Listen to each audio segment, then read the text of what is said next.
Este tramo me parece magnífico de Iván y Julia será completado ahora con la opinión de Aldo Piñanelli. Bienvenido, Aldo. Buen día, buenas noches todavía. Llegué anoche del exterior, todavía estoy con el otro horario. ¿Cómo ve todo esto, lo que dijo Duhovne? Sí, escuché hoy, hice yo también algunas declaraciones al respecto. Es muy aventurero que un ministro, que en realidad es un simple ministro de Hacienda, no es ministro de Economía, una semana antes de asumir Duhovne en una editorial de La Nación, no nos olvidemos que Duhovne trabajaba en Todo Noticias, en TN, en un programa, y escribía en La Nación, o sea, es más un vocero que un ministro. Había dicho que él estaba en total desacuerdo con el fraccionamiento del Ministerio de Economía que había hecho Macri. A la semana asumen como ministro de Hacienda fraccionando aún más el ministerio. Empezó con una contradicción preocupante. Segundo tema, decir que se terminó la recesión me hace acordar a Pagay de junio del año pasado, cuando dijo ya está, ya salimos, ya viene el segundo semestre, ustedes recuerdan. Bueno, no vino. Lo que sí vino el segundo semestre en el calendario, no la reactivación. ¿Qué es una recesión en un país? Técnicamente, un país está en recesión cuando 2 trimestres consecutivos cae su actividad económica. O sea, durante 6 meses cae su actividad. En estos gráficos vimos que el año pasado tuvimos una flor de recesión que duró 13 meses. Ahora vienen los datos que todavía no tenemos. Enero hay una caída, en febrero habría una mejora. Pero ¿cuál es el tema? Ya estamos comparando con un 2016 que tuvo una caída cercana promedio al 2,5%. Por lo tanto, no estamos en una salida de la recesión o un crecimiento, sino que estamos en dejar de caer con respecto a un nivel 2016 que ya es muy bajo. Acá se mostró un gráfico muy interesante y quiero explicar rápidamente de qué se compone el PBI. ¿Qué es el PBI? El PBI es la torta, la pizza que producimos todos los argentinos. Lo que vendemos, consumimos, fabricamos, exportamos e invertimos. De esa torta, el 85, un poco menos ahora, el 83% es consumo, es mercado interno. El resto es inversión, que el ideal sea un 22-23%, el año pasado fue un 16-17%, una caída del 6% en relación al PBI. Y el tercer rubro son las exportaciones menos las importaciones, la balanza comercial, que es el dato que faltaba ahí. Son los 3 componentes del PBI. Vamos a analizar rápidamente de los 3 componentes cuáles son los que en el 2017 nos puede dar la posibilidad de crecer. Yo personalmente creo que vamos a crecer un 3% en relación al 2016, que es volver al nivel de actividad del 2015. O sea, estamos recuperando la caída. Por otro lado, no nos olvidemos que en la Argentina se incorporan por año casi 400.000 personas a la actividad económica por crecimiento vegetativo. Por lo tanto, si yo divido el total de la torta por la cantidad de habitantes, lo llama por persona o per cápita, que es el título técnico que le damos a los economistas, por tipo, por persona, el PBI sigue cayendo, porque somos más argentinos. ¿Cuál es la expectativa para el 2017 entonces? Consumo, ¿cómo estamos? Estamos como el traste, no digo otra palabra porque después me retan. Estamos mal, porque el consumo sigue cayendo. ¿Dónde está cayendo el consumo? En los sectores bajos y en los sectores medios y en la clase trabajadora. ¿Por qué cae el consumo ahí? Porque caen sus ingresos, porque le ajustan las tarifas, porque aumentan los precios, porque los salarios quedan retrasados, porque no hay trabajo.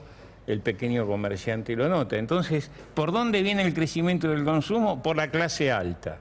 Yo hago estudios de mercado y nunca he visto, ya tengo 66 años, nunca he visto, y laburo de los 16, le aviso, nunca he visto un abismo tan grande entre la clase alta y la clase media trabajadora y los pobres. Nunca lo he visto. O sea, hay un abismo terrible. ¿En qué invierto en la Argentina? Invertí para los ricos, invertí en la timba financiera, invertí en el campo.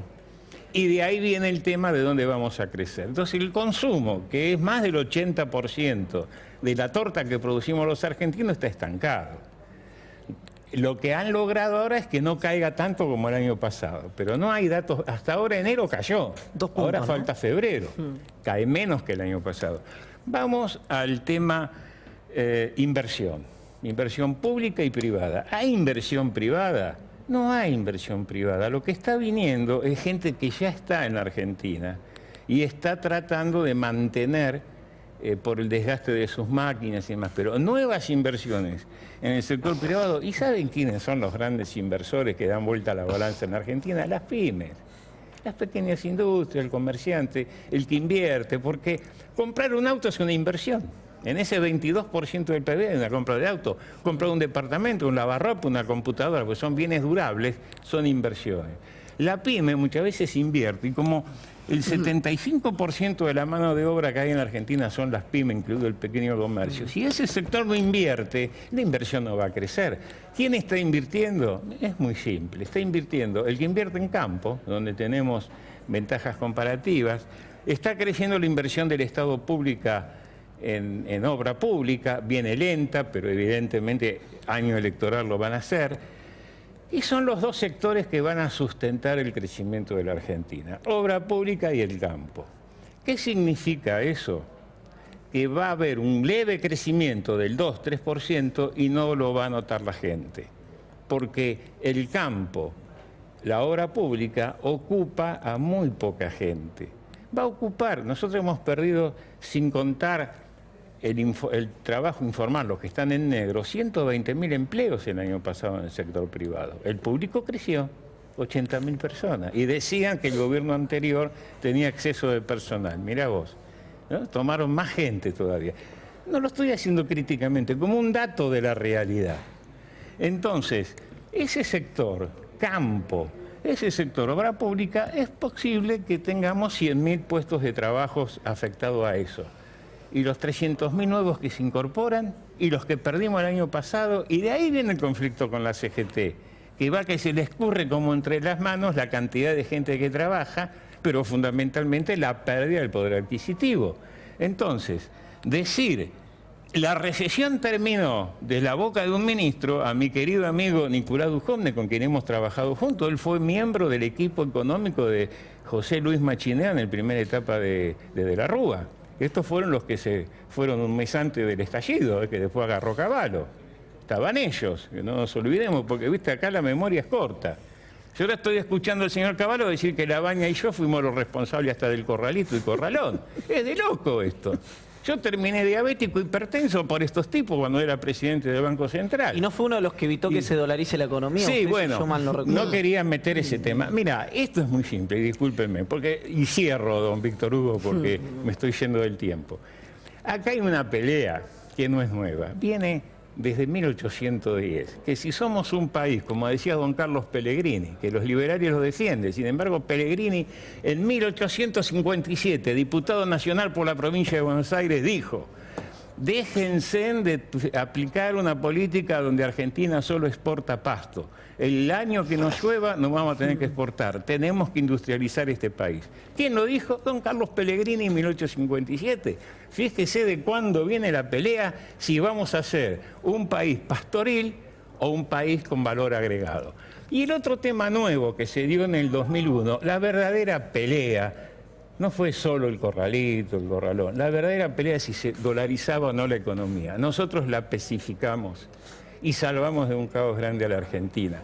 En estos momentos, el mismo equipo que en el 2001 quiso dolarizar la economía, está manejando la economía argentina y está dolarizando gradualmente la economía argentina. Esta es la realidad, y endeudándonos a lo loco, ¿no? Que es un tema que da para más. Permítame agradecerle esta brillante charla. La verdad, muchas gracias.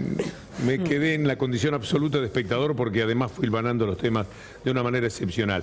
Tenemos una transmisión en exteriores, tenemos que ser obedientes con eso. Si no, creo que lo seguiría escuchando y con mucho gusto porque ha sido una presentación de los temas espectacular. Le agradezco mucho, Aldo. Muchas gracias.